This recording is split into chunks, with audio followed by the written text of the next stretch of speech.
What is up, guys? This is TheParagonian speaking in my first tutorial video for Paragon. If you like it or have any questions or video requests, please hit that like button and leave a comment.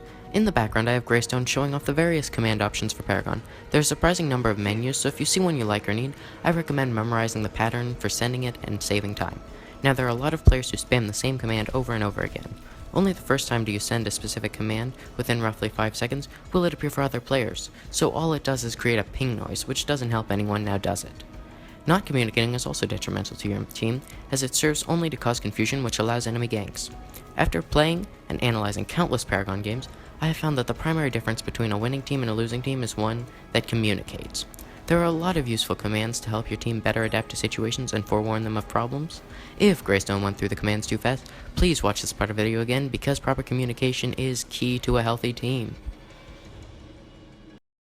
Alright, up here we've got any lane. This is just saying that you're willing to go to any lane that your team isn't filling. It's a great position. I definitely recommend using these to let your team know how to act with your player. Off lane, potentially one of the hardest lanes in the game. You have to have good wave clear and be fairly self-reliant. You have to have really high regen in your build early game in order to survive this, but it is absolutely a fun lane to play if you can pull it off. I highly recommend Greystone if you're new to the off lane, because he's an easy guy to play in that lane, and he has really good armor. It's just a good choice overall. Seriously though, use these. They really help your team. Alright, middle lane. This is extremely important for casters. It is just a great place that they can farm experience, card points, but really it's super dangerous for anyone who isn't a caster. Now, the safe lane is important because you want to have a carry, which is someone with really high damage and low health, and a tank or a healer to keep them alive, because late game they're super useful, but not if they die too much. So this is a good lane. This is the lane where you want to have 2 people all of the time. Jungle. This is just a fun way to play, because you get to goof around in the jungle, and every time you kill minions, every 2 minutes, your team benefits. Alright, so now I am coming at you with the most effective characters for each lane. Gadget, great, super high damage. Morgesh, terrifying, she can hold her own. Lieutenant Bellica has a stun, it's super useful. Countess can recover health, it's great. Shinbi has really good range. The Fae is also great at harassing. Iggy and Scorch can keep the minions near his tower and guard him. Gideon, fun if he's not being stunned, and Howitzer, super high damage rating, it's insane. Okay, safe lane carries. These guys are super weak early game, but late game they pay off a ton. Twin Blast, he's great. Sarah has the highest damage, I think it's insane. Murdoch is just fun. Revenant, terrifying. Yin takes a little bit of work, but she's good. Grim.exe has a slow, which is invaluable, and Sparrow is super weak early game, potentially the highest damage. Now, safe lane support tanks, these guys have to keep the carry alive. Phase is great for that because she can pull him back. The Fae can provide a slow, which is helpful. Richter, super hard to play, but incredible. Steel has stuns, it's great. Crunch can slow him down, providing it. Quang has healing. Narbash can heal everyone in the area. Now, junglers. These are just some of the best junglers in the game. Quang, because he can heal. He has lifesteal passively. Fang Mao, because he has armor and AoE. Sephiroth, because he grows by killing minions with abilities. Crux, because he has super high damage. Kalari, because he's, well, Kalari. Chimera is just super high damage. And Wukong is another sieger, so he can keep the enemies there. Rampage is great because he heals. Aurora can kill anyone she comes out at. And Crunch is fun.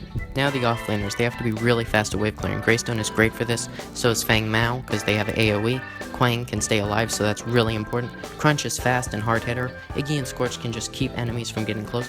Grux is great because he can pull enemies in and crush them. Wukong is a sieger, so he can really hold his own. Here are some hidden gem cards that are rarely used but great. This card can keep Twin Blast in the lane longer. Hate being ganked? Here's the solution. It's awesome. And if you like ganking, this card actually gives Murdoch the ability to gank. And if you're scared of dying, here's your security blanket.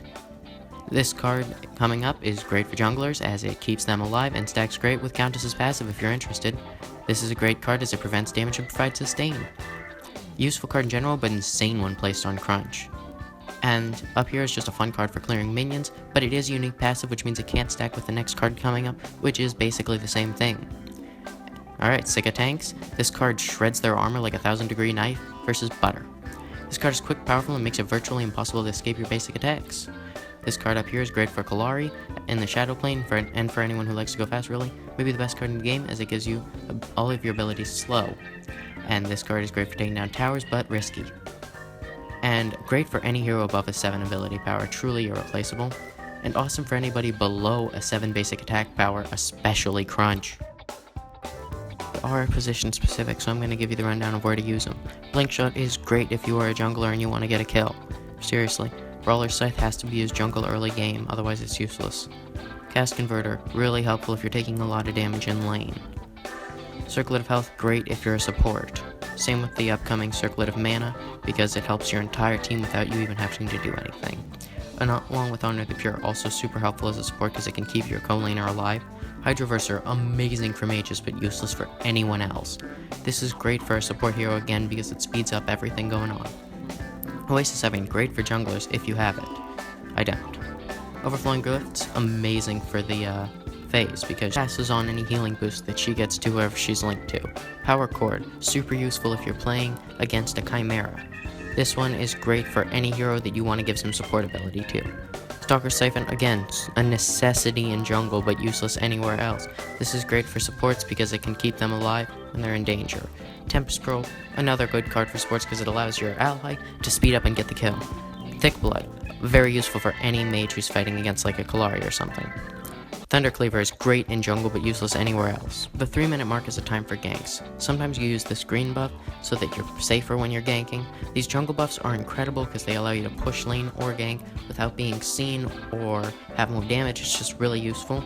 And the gold buff here, it spawns at first at 3 minutes and then every 2 minutes afterwards, whether or not it's been killed. So you can optimize it by killing it at like the 450 and the 501, so you collect it twice within 11 seconds, which is awesome.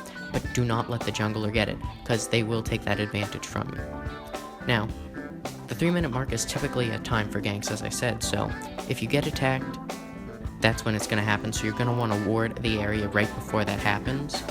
The 3-minute mark is when all the buffs spawn, so the team that collects them all and uses them is going to be the team that gets some early lead and pushes the enemies back. So I absolutely need to collect those if I'm playing as a carry or a mid laner or even a jungler. Those are vital, do not miss them. So last up, as fruity as it sounds, is teamwork. This is a MOBA, which means you cannot win without teamwork.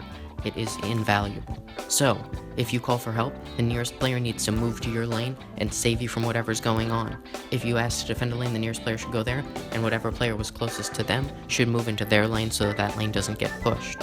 So, that means you have to be moving as a team in synergy. And about halfway through the game, say 28-30 minutes in, you're going to want to start deathballing, where you send 3 people in a group, and they're going to start taking out whoever's alone in the enemy team. Be careful about the enemy team doing the same. I'm sorry the video quality wasn't great, but stick with it for the content, and I'll be back with more improved videos.